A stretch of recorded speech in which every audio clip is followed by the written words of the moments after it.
Hello student, जैसा कि मैंने पिछले वीडियो में आपको कोरिलेशन को सॉल्व करना बताया था, वैसे ही इस क्वेश्चन में भी हमको सहसंबंध मतलब कोरिलेशन की कैलकुलेशन करना है। दोनों क्वेश्चन पूछने के जो तरीके हैं वो चेंज है, इसलिए मैं एक और वीडियो बना रहा हूँ उस पर। कभी कभी एग्ज़ाम में जो हमें एक्स और वाई की वैल्यू रहती है उसमें कुछ ना कुछ वैल्यू सॉल्ट करके देते हैं। जैसे यहाँ पर आप देख रहे हैं एक्स की जो वैल्यू है वहाँ पर 6, 2, 10 और उसके बाद क्वेश्चन मार्क दिया है और उसके बाद 8। और वाई की वैल्यू में 9, 11 क्वेश्चन मार्क और यहाँ 8 को आप 3 कर लीजिएगा, 3 रहेगा वहाँ 7। पिछले जो हमने वीडियो बनाया था उसमें हमारे पास एक्स की वैल्यू दे रखी थी सभी, वाई की भी सभी वैल्यू दे रखी थी, लेकिन कभी कभी क्वेश्चन में कोई वैल्यू सॉर्ट कर देते हैं और उसे हमें सॉल्व करने के लिए देते हैं। तो इन क्वेश्चन में हमें कंफ्यूज होने की ज़रूरत नहीं है। अगर इस टाइप का अगर कोई क्वेश्चन आता है तो वहाँ पर हमें मीन वो क्वेश्चन में दे देते हैं। जैसे यहाँ पर मीन दे दिया, माथ एवरेज।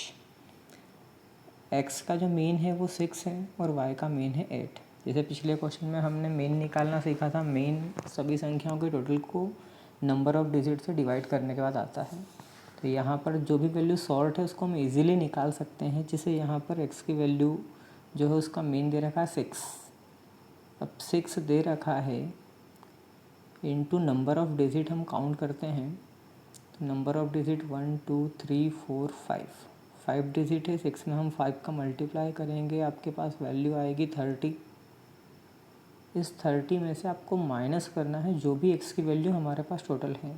जैसे यहाँ 6 + 2 + 10 + 8 टोटल जब हम करेंगे तो यहाँ 26 आएगा। तो 30 में से अगर 26 माइनस करते हैं तो आता है 4। इसका ये मतलब हुआ कि जहाँ पर क्वेश्चन मार्क है वहाँ पर हमको 4 पुट करना है। जैसे यहाँ एक्स की वैल्यू हम देखते हैं, एक्स की वैल्यू 6, देन 2, 10 और 10 के बाद क्वेश्चन मार्क की जगह पर इन्होंने यहाँ पर लिख दिया 4। तो 4 कैसे आया, इसको निकालने का सबसे इजी तरीका, जो भी हमें मीन दे रखा है मीन का नंबर ऑफ़ डिजिट में इंटू करो।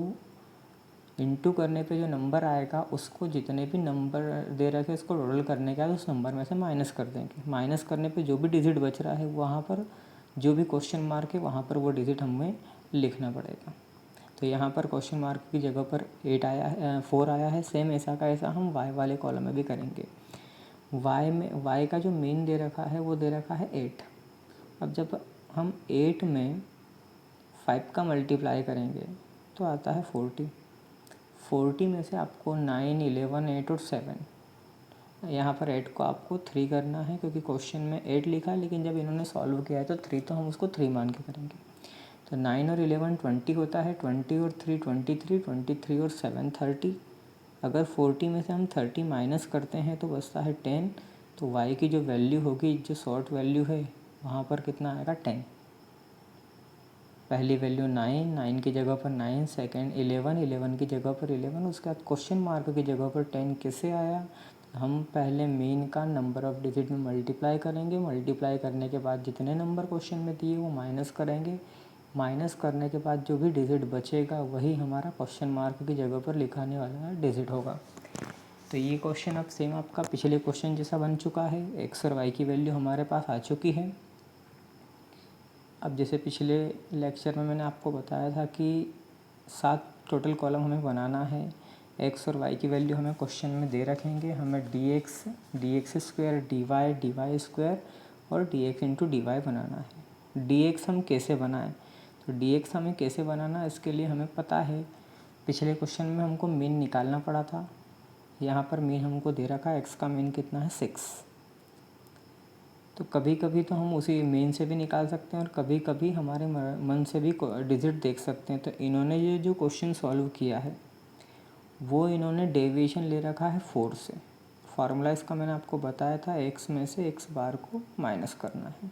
तो dx की वैल्यू निकालने के लिए हम यहाँ पर x की वैल्यू को एक कोई सी भी ऐसी वैल्यू लेंगे जो सबसे बड़े डिजिट से छोटी होना चाहिए और सबसे छोटे डिजिट से बड़ी होना चाहिए।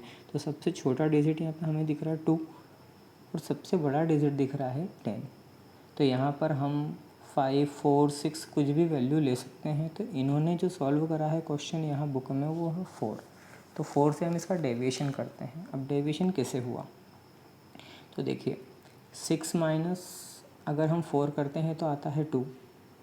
2 माइनस 4 माइनस अगर 2 करते हैं तो यहाँ पर हमारा जो डेविएशन हम 4 से ले रहे हैं, मतलब माइनस का डिजिट बड़ा हो गया। 10 में से 4 माइनस करेंगे 6, 4 में से 4 माइनस करेंगे 0 और 8 माइनस 4 माइनस करेंगे 4। इस तरीके से ये होता है। फिर इसका स्क्वायर थर्ड कॉलम कैसे बनता है, तो आपको बताया था dx में इंटू या dx का स्क्वायर लगाएंगे। तो 2 इंटू 2 4, -2 इंटू -2 4, 6 इंटू 6 36, 0 का 0, 4 इंटू 4 16। ऐसे ही हम y की वैल्यू निकालेंगे। y के सभी डिजिट हमने एज इट इज़ लिख दिए। अब इसका भी हम डेविएशन निकालेंगे। इसका जो डेविएशन निकाला जा रहा है वो निकाला जा रहा है 7 से। जैसे हमने यहाँ पर 4 से निकाला था, ऐसे y का 7 से। तो 9 में से अगर हम 7 माइनस करेंगे तो 2, 11 में से 7 माइनस करेंगे 4, 10 में से 7 माइनस करेंगे 3, 3 में से 7 माइनस करेंगे बड़ा डिजिट माइनस का, 7 माइनस 7 0। इस अकॉर्डिंग हमारा ये नेक्स्ट कॉलम बनता है। इसके बाद dy का हमें क्या लगाना है, स्क्वायर।